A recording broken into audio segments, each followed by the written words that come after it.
Mabait talaga siya. Mabait siya nung simula. Pero kaso nga lang, siyempre, nag-aaral siya. Tapos ako yung may work.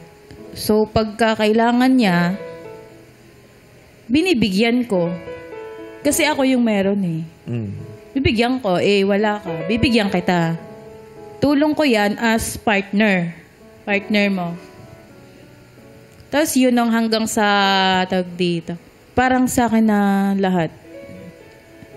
Pamasahe, pag wala siya, nagsasabi siya, ganito, ganyan. Sige, bibigyan kita. Meron naman ako. Ano ba yun?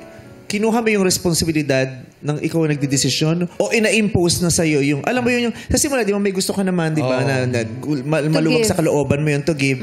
Pero, yung ang ending, ba't parang yung obligasyon binigay mo na sa akin, parang ganun ba nangyari? O anong nangyari? Kusa, tapos minsan din talagang nagsasabi na siya.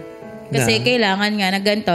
Gusto kong pumasok, kaso wala akong pera, wala akong baon na lang pamasahe. Sige, sesendan kita, meron pa naman ako. Ganyan. Sincere ba yun? Opo. So hindi mo naman feeling na, hindi mo naman naramdaman na nagamit ka? Hindi po. Kasi sa akin okay lang yun eh. Tutulungan kita hanggang meron ako, hanggang kaya ko. Yeah, wala namang masama doon, di ba? Kaya ka nga, hindi ka naman basta girlfriend, partner ka. Di ba?